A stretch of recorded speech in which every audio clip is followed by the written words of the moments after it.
Hello, Graham Roberts here. We're looking at the third tutorial in the series.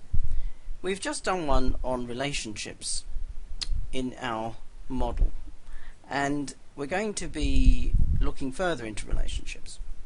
The cardinality, that is the one-to-one, that is the relationship on the left side and the right hand side of the entities, has been explored. We found there are indeed one-to-ones, but also one-to-ns and also m-to-ns. That is, we found that, for instance, customers and shops had a many-to-many relationship. Now, we need to look at what this really means. We have two one-to-many relationships, and we have four many-to-many relationships. It turns out that we can't actually make a database that looks after many-to-many relationships. We just can't do it. We don't know how to do it. In fact, relational databases were invented using set theory to get away from the hierarchical model, which meant that we did try to look after many-to-many relationships, but in fact it just turned out to be too inefficient and too complex.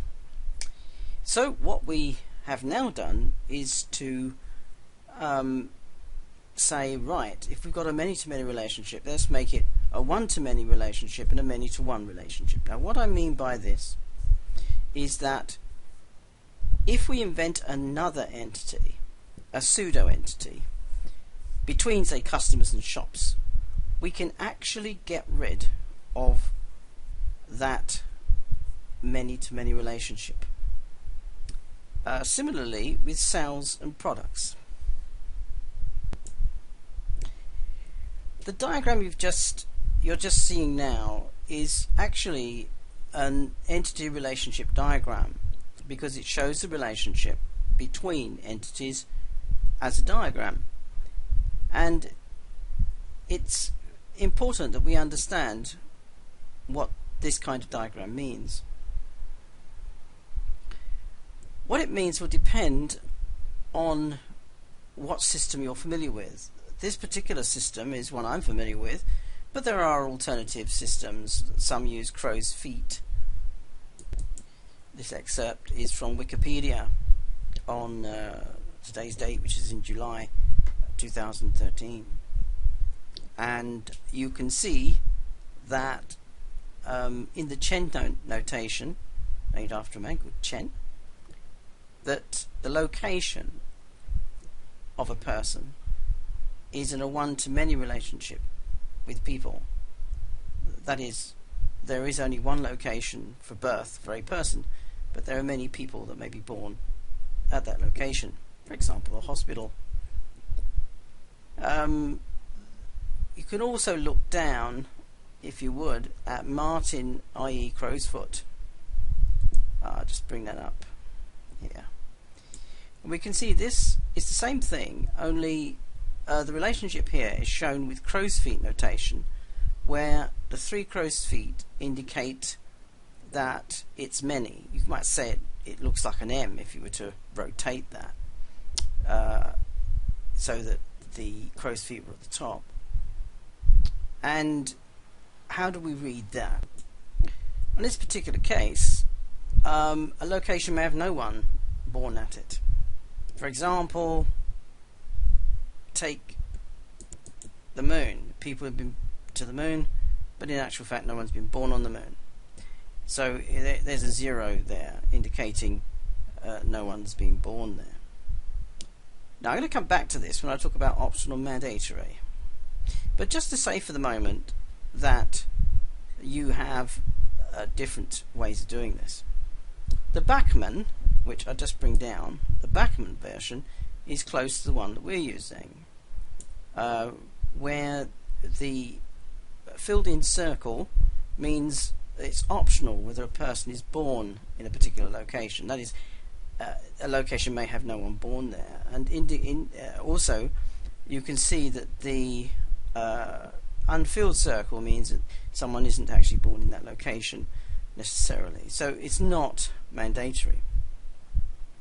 If the circle's inside the square, it means it's mandatory. And I'm just going to come back to that in our own particular model next. Between entities, there may be a mutual dependency. This means that one item cannot exist if the other doesn't exist. For example, there can't be a sale if there are no customers, and that's why the black circle is inside the customer box. There cannot be a sale if there are no products, which is why the black circle is inside the products entity. You can also reason that a shop, if it doesn't exist, it can't have any sales. But a shop can exist and have no sales, so for that reason the dot on the sales entity is outside of the box. A product, if it exists, may be sold, but also it might not be sold. So the dot is on the outside of the box. In this way, we can work out for our model whether entities in their relationship with each other are in a mandatory relationship or an optional relationship. It may be mandatory on one side, as in the case of products with sales, but optional on the other side of the relationship. In this model here, we have between products and sales an M-to-M relationship. This is the same as the more modern notation I showed you earlier, which says M to N. So just to make sure we've got this point, the relationship sales to customer and sales to products are mandatory, with that arrow going from left to right. But the other way round, it's not the case. A customer can exist without a sale, a product can exist without a sale.